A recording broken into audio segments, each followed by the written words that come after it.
Joining me today is one of the golfing greats. She sprang onto the scene in the early 1990s, and by 2008, she had won a staggering 72 LPGA titles, including 10 majors. After a well-earned break, she returned to the course this year, and it didn't take long for her to return to winning ways, as she claimed the US Senior Women's Open in August. She remains the only woman to have shot below 60 in a professional tournament and is one of just 6 women to have featured on the PGA Tour. More recently, she has overseen golf's successful return to the Olympics and was elected president of the International Golf Federation last year. Welcome to the President's Club. And she continues to use her own foundation to develop golf around the world, and amongst its aims, supporting the next generation of female golfers. Welcome to the podcast, Annika Sörenstam. Thank you. Great to be here. Well, I realize that actually this is a rather propitious day to be talking to you because we're into the opening salvos of the Ryder Cup in Michigan. We are. It's a big golf week, not just for golfers, but I know a lot of people are tuning in. It's exciting when the U.S. plays against Europe, and got the TV on here in the background. Just, it's hard to take your eyes off it. It's always very exciting. Well, I'm particularly happy because actually I'm talking to you from Los Angeles. So I'm I'm 3 hours early on that, but it's a slightly more benign time zone than had I been sitting in Europe. But look, let me get into our conversation today. And look, I'm incredibly grateful for you to have taken the time, particularly at this big moment in the season for you. One of the themes that I love exploring on these podcasts, particularly with those that have gone on to really achieve levels of excellence that are sort of jaw-dropping in so many different sectors, is really the shape of formative years, the influence of family, friends, landscape, geography that really quintessentially, in a way, sum up the human condition.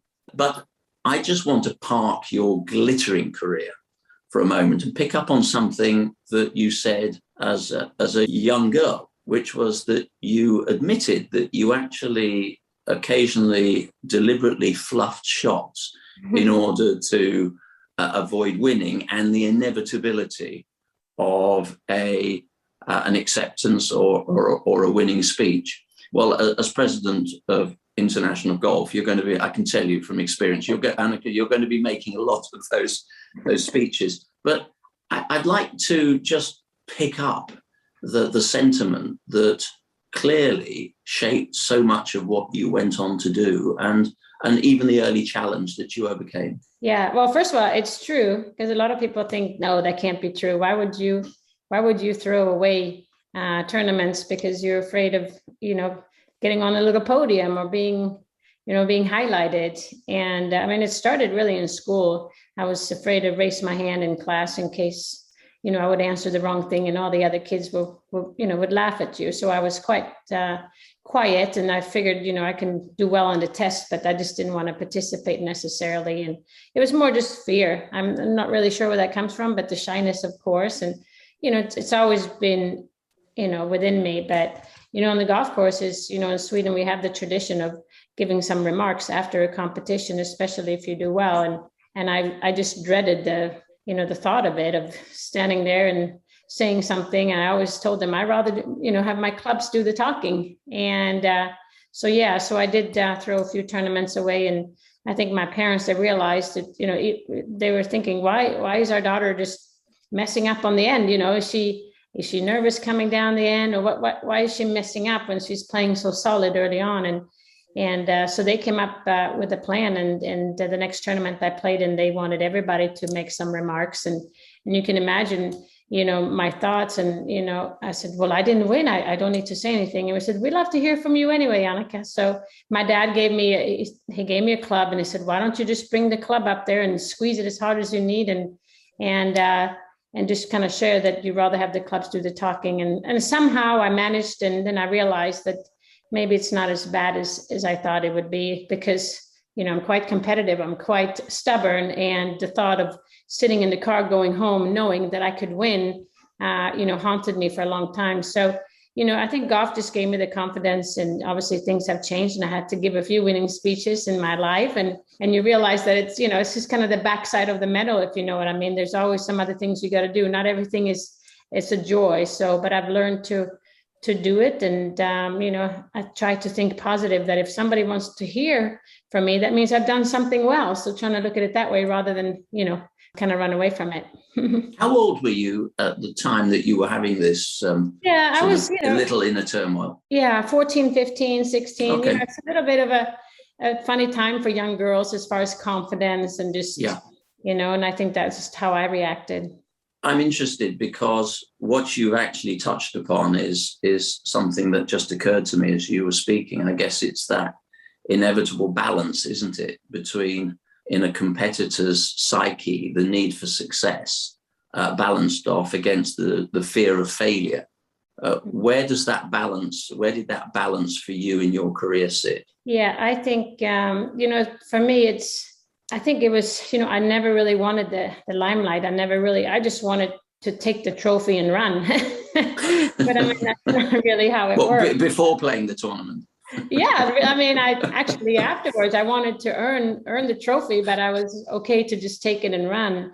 But I think, I guess a little bit maturity and just realization and responsibility, you realize that it's a lot more than just, doing that. And then later, I realized that I can, help others with what I say, and maybe inspirational words, or but also talking about, facing your fear in life. I mean, we all have things that we don't enjoy, things that we kind of shy from. And I'm sure you do as well with, what you have achieved and greatly in your life. So I think, you just have to kind of face that fear. And I think, to me, to be able to talk about it is important now. But at that time, of course, I was probably, even embarrassed to talk about it, like, who in the world would do this? You spend all those hours working on your game and then you just throw it away. And it sounds ridiculous, but then when you have such a fear, you would do anything not to do it. So, golf is really giving me that confidence. And, now to be able to have that voice and be able to share that, in other cases, whatever it is, if you're going to get somewhere in life, you have to step up there and face it, go out there.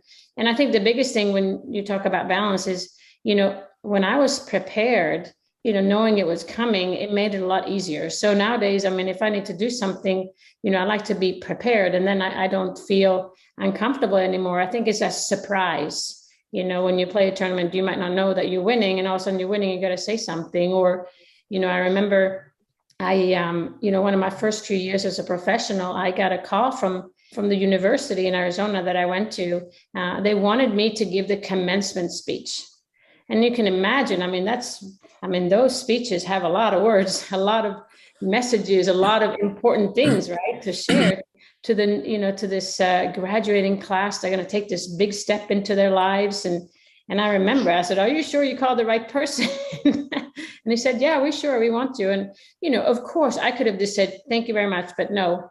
And that would have been easy. But then I told myself, these are things you got to learn these things. And so I said yes. And then I hang up the phone. I said, "Oh, how am I going to do this?" But I had a lot of time to prepare, and I think that just made it comfortable. So I think, going back to your question, is all about being prepared for me, and coming in there and talking about things that it's natural to you, to, sharing my stories and sharing my advice, not trying to be somebody you're not. And when you can be yourself, a lot of times it's a lot easier. I also think that, we're both involved in sports where 20 years ago, the discussion around mental health and mental well-being would have been on the back burner. It was probably in the margins, if at all, in any conversations. But I'm really happy to hear that. And look, we're talking, sadly, in the wake of the loss of one of our great sports leaders, Jacques Rogge, president of the International Olympic Committee, who sadly died just recently. And Jacques reached the upper echelons of his sport, and then, of course, the International Olympic Committee, but always did so looking at his landscape through the eyes of a competitor. Now, you're president of the International Golf Federation. Do you similarly go about your daily duties in the delivery of the sport and all the other things that I know goes with the governance of a major federation?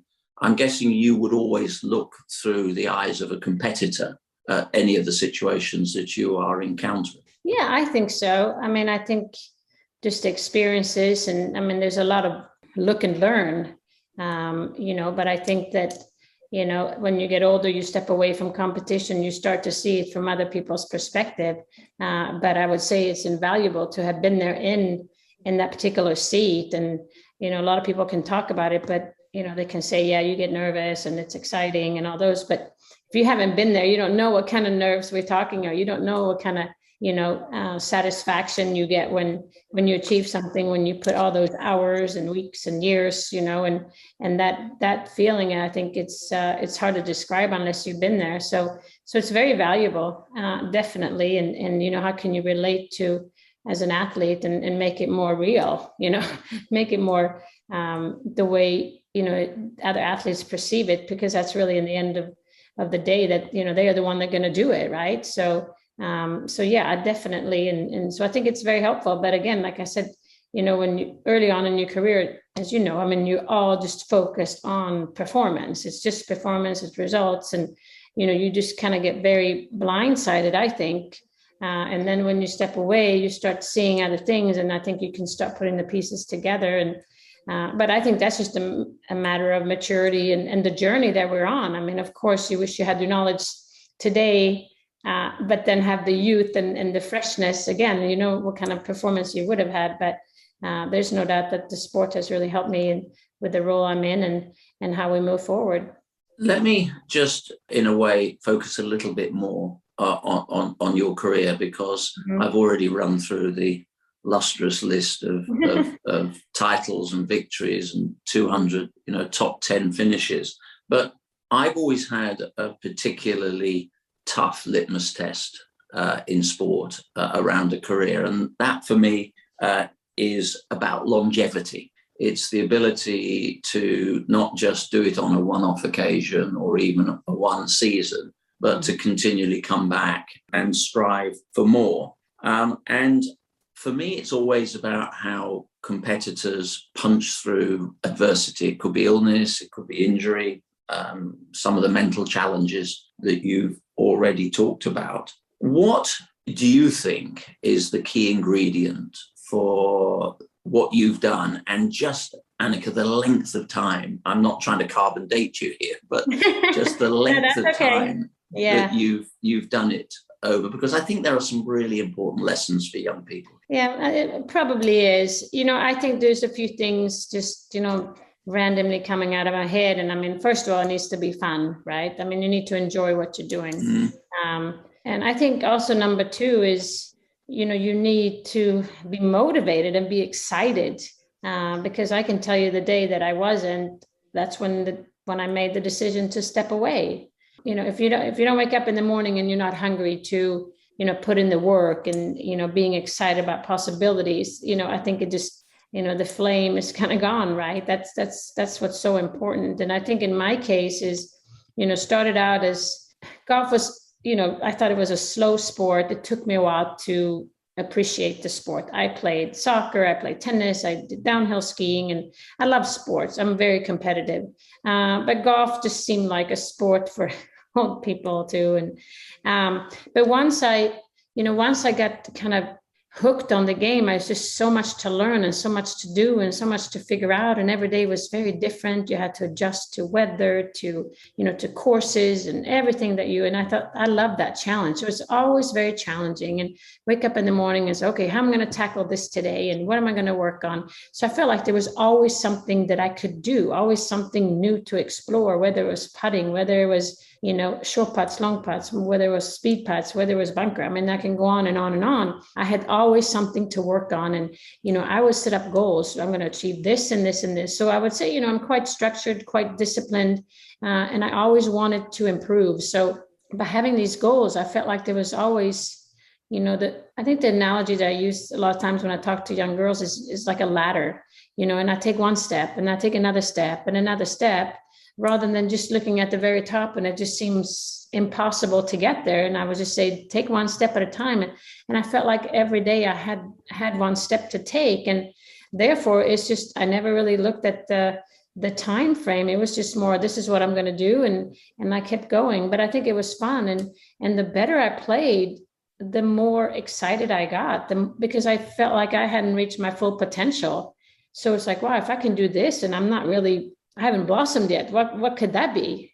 So I had always something to look forward to. And that's what I think is really, the key for me. And I think you need to have a long-term perspective on things. I think a lot of kids nowadays, we have this short-term gratification. It's like, oh, I didn't get it. And then they throw the towel in, or they don't want to put the energy into it, or they didn't get out what they wanted. And, I had a lot of patience. Maybe golf teaches you patience, but I had a lot of patience. And, of course there were days it didn't go, but didn't make me quit. On the contrary, it was like, okay, now I'm more determined, to figure it out. So I think those are a few things that helped me stay in the game and keep on working and keep on setting new goals.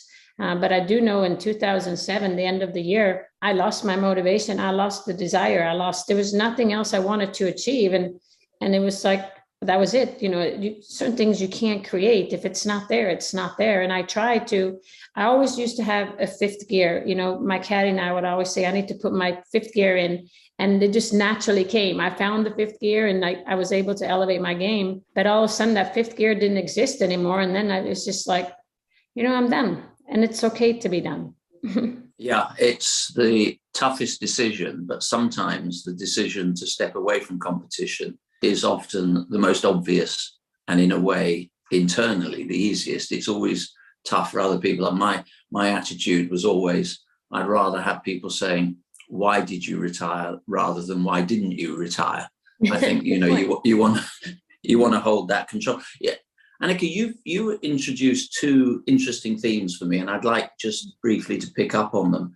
In the conversation a few moments ago, you talked about the fact that you played all sorts of other sports, football, tennis, I think. Do you think it's important? Would you encourage young people, before they specialize in a particular sport, to really get that grounding and maybe the complementary skills that can often add physicality and mental strength to the ultimate sport that you decide to focus upon? Absolutely. I think that's the biggest thing. I mean, it's so important to try different sports for the reasons that you just mentioned. I think that, as a young kid, I mean, if you would have told me at the age of 10, you can only pick one sport, I would have picked tennis, and you and I would not have had this conversation. You never know. That's true. But I mean, my background was terrible. And, my future, I probably would have, I ended up being a tennis coach rather than a player. And I studied to be a chemical engineer. So, I would not have been introduced to golf, I don't think. Well, Annika,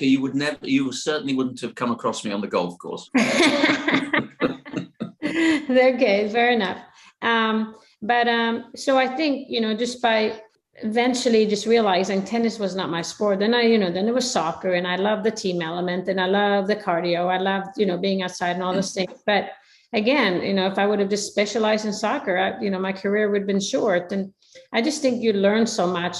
And also at that age, you're too young to even know what you really like. That's why, I mean, with our kids, we have a 12 and a 10-year-old. I mean, we throw a lot of sports at them and try, what do you like? Do you like this? And let them pick and let them have fun. And, what they liked early, they don't like now. And so I think there's still room. I mean, people ask me, when did you stop playing golf? I said, at the age of 12. And they look at me, what? You mean you were not a scratch player by the age of 8? And I said, no. And I know so many kids that are so talented and they have great handicaps. And then they grow up and they realize that they have, because they specialized, all they did was train one sport. And then they get to the age of 16 and they're burned out. They never want to see a golf club anymore. And they don't even want to hear about the sport. And it's such a shame, right? So yeah, I'm all for, for avoiding specialization early. There's got to come a point, of course, when you just feel like that's all you want to do and you want to focus on one sport. And it's hard with coaching today. I see it with our kids. I mean, the coaches, they demand so much commitment at such an early age that you end up, not playing the sport because it takes away from family activities and other sports. And it's just, I think it's more hurtful than letting a kid be a kid. And that's how you explore and get better. I have to ask this question: amongst the list of achievements, what was the highlight of your career? And I'm guessing it.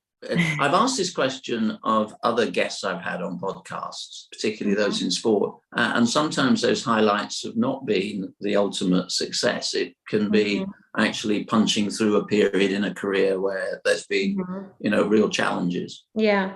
No, I mean, I look back in my career and I mean, there are several things that I look as important and, highlights. And, it's like you said, it's not always, a winning thing, but I do think when I won the US Open in 1995, it was my second year on tour. I mean, I didn't really think I could win a single golf tournament on the LPGA. And here I go and I win the US Open, the biggest championship. And what that did from a mental perspective and just, obviously gave me the confidence that, I made the right decision to leave college and turn professional. It gave me just the confidence knowing that, I belong out here, but also what it did is it fired me up because it was year two. And again, it was, I was far from ready. I felt like I could improve there.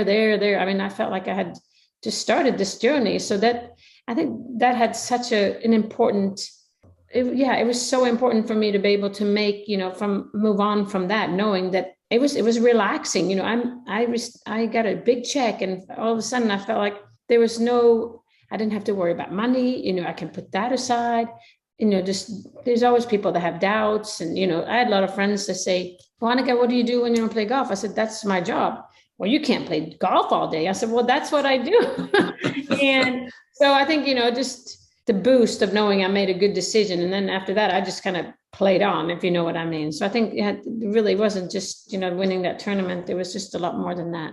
Let me just give a sort of contemporary feel because we're sort of, as I've said, we're into the opening salvos of this year's Ryder Cup, but it was only a few weeks ago that we watched Team Europe's thrilling Solheim Cup win over Team USA, I think about a fortnight ago. And I think it was special for a variety of reasons, not the least of which was just the sheer volume of people, but also watching that's not so long ago, there were these rather sort of tedious, tiresome questions about whether Team Europe could even compete at that level. I remember that. Team US. Well, yeah, I mean, it was a very common theme. Do you get the impression that this Solheim Cup win was really a watershed moment for women's golf? Yeah, absolutely. No, I remember the conversations. I remember the articles and thinking that we have to bring, Solheim Cup has lost its excitement and, the European team is not strong enough. And maybe we need to, because, the Asian players have started, to have quite an impact on women's golf. And they said, well, maybe it should be USA against Europe and Asia and, changing the format and all those things. And I remember the people that have been involved were like, no, just give us time. I mean, it's like any sport, it goes in cycles and now it's changed. And, Europe has now won, more the last few years, and it's putting the pressure on the US. And we see that in the Ryder Cup, as you know. I mean, the European men have won 7 out of the last 9 times. I mean, and it's just really fascinating that, you get more of the top ranked player in the world on one team and somehow they cannot get it together. It says a lot more. It's a team, there's no I in team, right? And that's just really what the European has displayed. So, but going back to Solheim Cup, I think it's great for competition. The rivalry is there. And, I know little young girls are, they're putting on their wish list or bucket list one day to be part of it because it's, it's a big deal in women's golf. And you've obviously, through those dual roles of playing and captaining, I'm guessing, really absorbed some lessons around esprit de corps, team building, the types of things that, go way, way beyond the golf course. Yeah, no, it is. I mean, it's a unique situation. I mean, when you are appointed a captain, you have a little less than 2 years, let's say 18 months to put a plan together. And, whether you're playing on home soil or, you're in the US, And, and then you start looking at maybe 20 players, and then eventually you narrow it down. I mean, you have to have 12 in the end, whether they qualify or whether you pick a few. And then, these personalities that they play against each other, 99% of the time. The times they didn't was in junior golf, where they represented their country perhaps.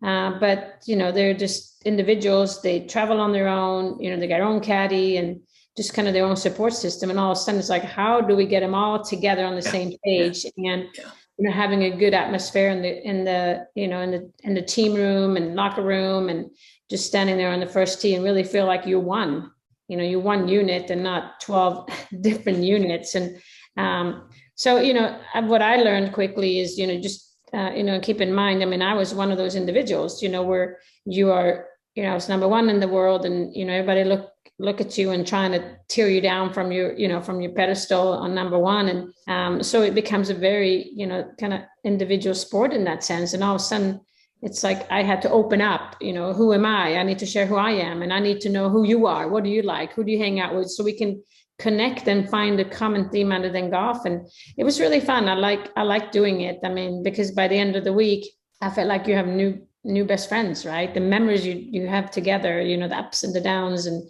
so it's very strong bond. And of course it would be different if we played this, let's say, a few times a year. It would be a lot easier. But then again, it probably wouldn't have the excitement that it does. But, team sports, I can see how they do that every single week, because it comes naturally to them. But golfers, it's like, okay, put that thing aside and here we go. Yeah, and look, it's the adage of all good coaches, isn't it? That, you have to know at least as much about the people you're working with, alongside the ability to impart technical advice and coaching skill. Look, the Ryder Cup is perhaps the most iconic event on the golfing calendar, and we're witnessing the beginning of probably another epic round of the Ryder Cup this weekend in Michigan. But I want to look at the future of the event. In 2018, it was Paris. In 2023, it'll be in Rome, before moving on to Ireland in 2027. You must be pretty happy that it's going beyond the British mainland and into mainland Europe, and maybe even a stop off in Scandinavia. Yeah, I mean, the Solheim Cup has been played in Sweden twice, because at that time we had lots. I mean, at some point, I want to say we had 5 players on the team were Swedes, so it was kind of a natural thing. But yeah, I think it's great that we are exploring other venues. It's a way to, to grow the game, I think. I mean, just look at Paris last time they played. They've not seen anything like it. The golf course they set up was like a stadium golf course, and it's really not a golfing nation.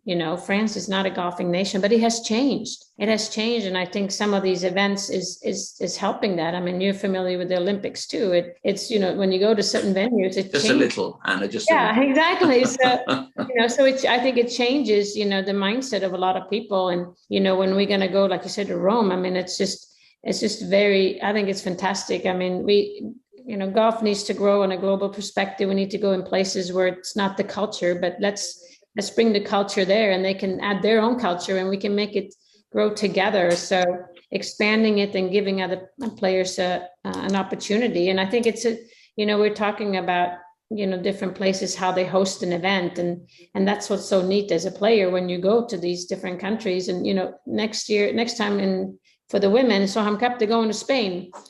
I've never seen anybody so excited. Obviously golf has been a big sport there, but they've never hosted a tournament of this caliber, and it's going to be fabulous. So yeah, it'll be off the graph in terms of support. Yeah, it'll be phenomenal. I'm actually looking forward to Rome, because I lived in Rome as a competitor for a number of years, and trained on a whole number of golf courses in and around Rome. Early in the morning, before anybody could prevent me from I always personally, as a runner, I always found it safer to run right down the middle of the fairway than out in the rough, because that's where most balls seem to end up. But I'm not. that's not at the elite level. I'm interested. You raised the Olympic Games. I obviously wanted to talk about that a little bit. You were instrumental in choreographing its journey back into the Olympic movement. I think it had effectively been away for many, many years. You've talked about globalizing the game of golf, and that's the challenge all federations have, of course. Yeah. I guess you see the Olympic Games as a really important part of that, and its inclusion back in 2016 in Rio, again, a big step forward. Yeah, I mean, I think it's, I like to say it's a win-win for golf and for, the IOC to be able to showcase golfers. I think what we provide is a little different than other sports. People always have the argument, well, you already have so many tournaments, you already have majors and everything. But, I have a lot of those trophies, but I do not have an Olympic medal. And it would have been the coolest thing to represent my country in my sport at my peak at some point, just because I grew up watching the Olympics summer and winter. And a lot of my heroes were Olympians. And, we just never had that in my generation of golf. And so, I'm just thinking, how do we grow it, and how do other golfers of the next generation get that opportunity? I mean, it's really is a lot of pressure to do it once every 4 years. I mean, majors, it's tough, but we have 4 a year. So within that period of 4 years, you literally have 16 majors to play, and then you're only going to have one Olympic. And that to me is real pressure. And so I think, from that perspective I think it's a challenge for the player. But I also think just the camaraderie and all the other athletes, golfers, to be part of it and be considered in that group. And I think it's great for the sport. I think it opens up more, just athletes want to play golf. And because a lot of people always say, well, golfers was kind of the leftover athletes that didn't make it in the basketball team, that didn't make it in the soccer team. They were like, okay, let's go play golf. Oh, you can handle that. So, I think that has changed now, of course, because we have some great athletes out there, but just being part of the atmosphere. But from a growing perspective, I think just for golf, we always talk about how do we reach more golfers? And, we have some nations that doesn't need help, but there are some nations that do need help. And as you know, a lot of the federation, they support it if you're an Olympic sport. So, it's been some success stories, where you have this young girl, I think it was in Rio, from Israel, and we've never heard of her. And all of a sudden she's out there in front of everybody. And they started to build driving ranges. They started, just from a grassroots level. And to me, that's priceless. That would not have happened. And giving young girls and boys that opportunity to see that range and go out and start building their dreams. So, yeah, I think it's huge. And, I know from a fact that, just in Tokyo that, through COVID and everything, golf, really kind of helped out with some of the procedures that we have taken to be able to hold, safe and healthy games and sport events. So, yeah, I think it's terrific for the game of golf. But it's going to take time. That it take time for this young generation to putting together that, maybe Arnold Palmer didn't win a gold medal, but, soon you're going to see, well, this person did this, and, and their heroes have medals, and then it's going to be. We had exactly, if you remember, there was exactly the same discussion when tennis came back into into the Olympic movement. And I always remember sitting chatting to Boris Becker and asking him, his career highlight, and without any question at all, he just immediately said the Olympic Games. Wow. And I said, what, even over winning Wimbledon 3 times? He said, yeah, it was the Olympic Games. And I saw it actually firsthand in my duties in London as president of the organising committee for the Games. I watched, it was a great moment for British tennis because Andy Murray walked off as victor, but I saw the complete look of desolation in the face of Roger Federer, who probably knew that was possibly the last moment he had to win an Olympic title. So it really does matter to the competitors. And I know, having spoken to Justin, how he values his Olympic title. But look, you talked about Tokyo, and as Federation president, I can tell you, we all had a huge challenge in delivering our sports under some of the most extreme circumstances. What were your Tokyo experiences other than sort of being in the hotel and going to the golf course and the golf course back to the hotel? Yeah. No, I mean, I applaud the IOC for what they did. It was, like you said, probably the hardest games you've ever put on, and hopefully it will be the hardest, and be easier from here on.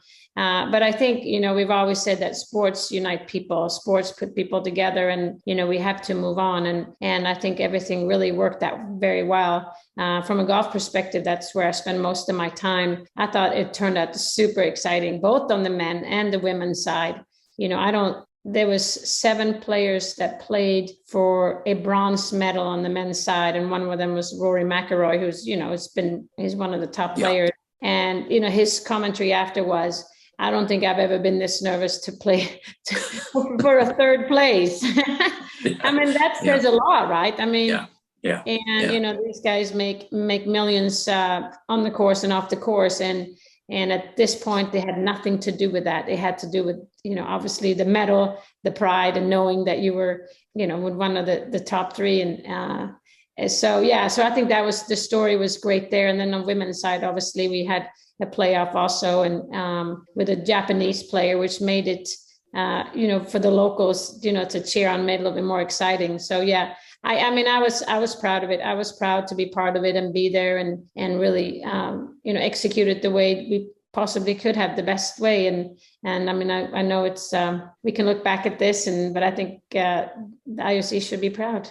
No, I quite agree. I mean, I think it was an amazing and collaborative effort. And looking back, I would say this, wouldn't I? I think all the federations and the International Olympic Committee were absolutely right to push on with that, and sometimes in the face of levels of criticism. Look, you've already talked about growing the sport and its global footprint.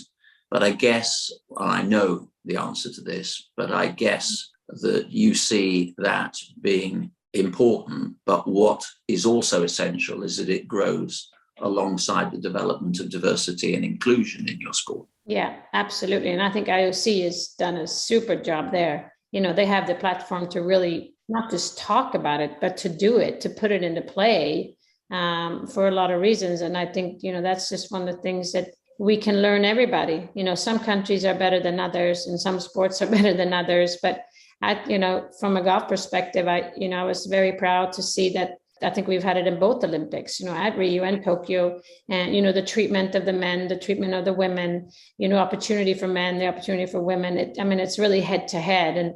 And I mean, I know the women are just, they applauded big time and are super thankful for that. And, and I think that that's just something that sport is really showing the rest of the world. This can be done and it should be done. And it really shouldn't be, an afterthought, if you know what I mean. It's just, that's what makes me proud to be a part of it and see that golf, if we can do it there, we should be able to do it in every tournament we do. So I think that's something we're going to continue to push, continue to highlight, and just put at the forefront because it works. And the European Tour, of course, took the initiative this year of creating the Scandinavian Mixed. That's now in the calendar, and that was hosted by you and your compatriot Henrik. Yes. Yeah, it was a lot of fun. It's an interesting concept. One golf course, different tees, of course. Yeah. One trophy and one, just one price money. And, the tricky thing there is obviously to set up the course right, because it could be, it can be skewed one way, it can be skewed the other. And then, they don't want to come and play again. But I thought they did an excellent job. There's a lot of data, a lot of statistics behind, the setup, and, a lot of communication between players in the tournament. And I think it worked out really well. And a lot of other federations and associations and tournament, organizers were looking at this concept. Is this something we can do? I don't think it's going to change, every tournament to this, but I think it's a fun way, again, to how do we make golf exciting? How do you bring in more people, or how do we, I'm just thinking about sponsors, right? All these companies out there, they talk about equality and it's going to be more inclusive and all this, and then you come with a tournament concept and it just doesn't fit. But here you have men and women, and it's like, it's what we call in golf, it's teed up for you, right? It's teed up. You got to go. So just, be part of it and enjoy it. a mixed Ryder Cup? Well, that would be a lot of fun. Yeah. Wow. Now you got me thinking. You heard it here first. Yes, we heard it here first. Annika, it doesn't really surprise me that you would have chosen to have used your elevated position both as a competitor and now as a senior administrator in the game to want to put something back. And the Annika Foundation, which I talked about a little bit in my opening remarks, amongst its aims is really to promote the growth of golf amongst young girls. I guess this is, particularly given everything you've already said, this must be very close to your heart. Oh yeah, I'm super excited and proud and happy with the team that we have to put these events together to be able to inspire the next generation of young girls. I like to share my passion, my knowledge for the sport, but help them along the way. It's a little bit of a mentoring position as well, and not just tournaments, but we do have 7 global tournaments. And when I stepped away 13 years ago, I knew I wanted to do something. I just couldn't pinpoint it at the time, but I looked down. So what are some of the things that I understand? And I understand golf. I understand female sport, global. I mean, coming from Sweden, we had to travel all the way to the world to play some golf. And I wanted to be first class, and I wanted to be, just a high end, the top level competition. So we put all those, little characters and said, okay, this is what we're going to do. And so it's been so rewarding to be amongst these players that have so much energy, and they're sponges. They come to our tournaments, the ages 13 to 18, and first of all, it's a crucial age for young girls. There's a lot of distractions out there, whether it's technology, school, boyfriends, shopping. I mean, you name it. And if you don't not really focused on sport, it's hard to not to get distracted. So we wanted to create something that they look forward to playing in. And so now we host one in the US, one in Europe, one in Australia, one in Asia, and then one in South America. And the top 3 earns a spot into our final in the US. So it's really kind of a rewarding situation. We have college coaches that come and watch them. So it's become a recruiting spot for many. And, a lot of these young girls would never had a chance to showcase their skill if it wasn't for an event like this. And we've had several players, coming from different places. I mean, one story I'll never forget, it was a young lady from South Africa. It was a big commitment for her to come and play in the US. And, she lost the tournament in a playoff, but she walked away with a scholarship. And to me, that was just like so neat, and giving her that chance and, to just kind of explore and go play college golf. And so, yeah, it's been, it's so funny when you start looking into things and you realize that women's golf has just really not been on the forefront in many places. And, 5 years ago when we started the Annika Invitational in Argentina, there was no tournament that just had girls. They were all, they start with boys. And then it's kind of successful. Then they have a little division for girls.